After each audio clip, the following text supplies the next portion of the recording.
داستانهای برگرفته‌اش از کتاب مقدس.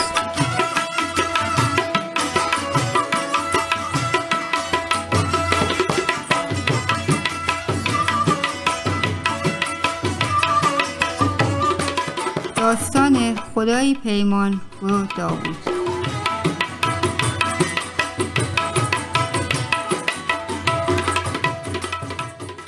شاول اسرائیلی یعنی اولین پادشاه است. بلند قد و خوش سیما است. با همه مشخصاتی که مردم لوتتش. شاول اسرائیلی اولین پادشاه است. بلند قد و خوش سیما است. با همه مشخصاتی که مردم لوتتش. شاول به وقتی اول پادشاهی په اسرائیلی که ما جوانی این کار انجام داد. اما بعد کم کم به گناهکاری این مردی که خدا پیروی نکرد تبدیل بود. بنابراین خدا دیگه مردی انزاگی را انتخاب کرد تا روی چی پادشاه بید. خدا یک جوانی اسرائیلی به نام داوود انتخاب کرد که بعد شاول پادشاه بید. یک شوانگت. داوود یک شوانگ و اهالی بیت لحم هتد. بارها و تی پسا را به شوانگی اتحاد ایستد و زمانی که شیر و خرسی به راوانی پسا حمله کرد آوانا کشتش. داوود فروتن پارسا و عادلت و خدا اطاعت کرد. داوود همچنین تبدیل به سربازی قوی و توانا بود. زمانی که جوانی مردی هتد و مردی تنومندی به نام جولیات جنگ کرد. جولیات آموزش دیدی سربازی هتد. بسیار قوی هیکلت و تقریباً 3 متر قدی داشت. اما خدا به داوود کمک کرد تا جولیات را به هلاکت رسانید و اسرائیل را نجات داد. بادشاهی داوود بارها په اسرائیلی یعنی دشمنان چیره بود و یه باعث بود تا مردم آی را تحسین کنند. شاول به سبب مردم یعنی محبت نسبت به داوود برای حسادت کرد. بارها سعی کرد تا داوود را کشید ولی داوود وقت شاهی دیما چیره داد. یک روز شاول به داوودی پداوا گشت که آی را کشید. شاول به با قاری که داوود آیی تا چیر بودت شد اما آی را ندیست. داوود باز به شاول نزدیکت و تواند که آی را کشید اما به عوض آی شایی لباس تکه برد تا برای ثابت کند که نلوتید آی را کشید که وقت پادشاه بید.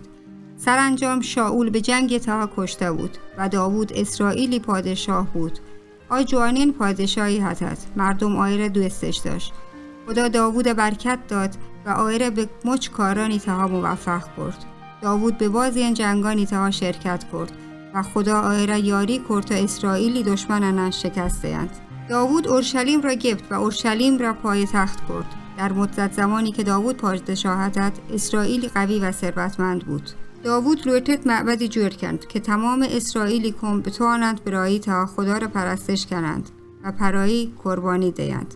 برای حدود 400 سال مردم در جای عبادت و قربانی کرد که خیمه عبادت نام داشت و موسی آی را جور کرد. اما خدا به وسیله ناتان نبی پیغامی په داوود دیم داد. یک ساعت تپم من نتوانه جور کنه. تیزاگ آی را جور کند. ولی من تویم برکتی به تو دین. کسی شتی خانواده و پمنیکوما حکمرانی ابدی بید. و تنها کسی که داوود نسلا بید توانید پادشاه جاودانی بید مسیحای موعودند. مسیح موعود شتی نسلا و بید. مسیح هما کسی هست که دنیا را گناه نجات دادند. وقتی داوود یک کلام را اشکت بلا فاصله خدا را شکر و ستایش کرد چون خدا داوود پیمان بستد که عظیم برکتی به آی نصیب کند. داوود نزاند که خدا چه زمانی یک کارا وکند اما وقتی یه اتفاق کرد اسرائیلیان باید حدود 1000 سال مسیحی انتظار کشند. داوود باز این سالی عدالت حکومت کرد و خدا برای برکت داد. اما در وقتی آخر عمر به گناه وحشتناک علیه خدا دچار بود. یک روز وقتی داوودی گرد سرباز به جنگا شدند آشوتی کاخ سلطنتی پشت بام به جالگ سیله کرد و زیبای انجینین زاگی را دیست که مشغول حمام کرتن هتد.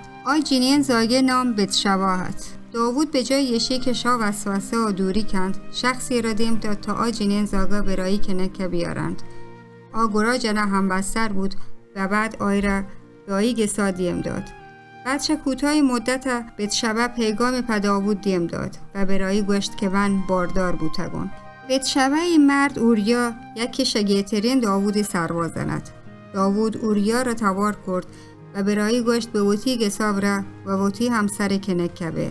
اما اوریا قبول نکرد که به وتی گساب رود و استراحت کند. اما آیی قبول نکرد چون آیی همرز به میدان جنگ تها وطند. بنا پریشی داوود اوریا را شدوارک به میدان جنگ تها دیم داد و به فرماندهانی امر کرد تا آیی را به خط مقدم جنگا قرار دهند تا کشته بید. بعد اوریای کشته بودن داوود گو بتشبه گس کرد.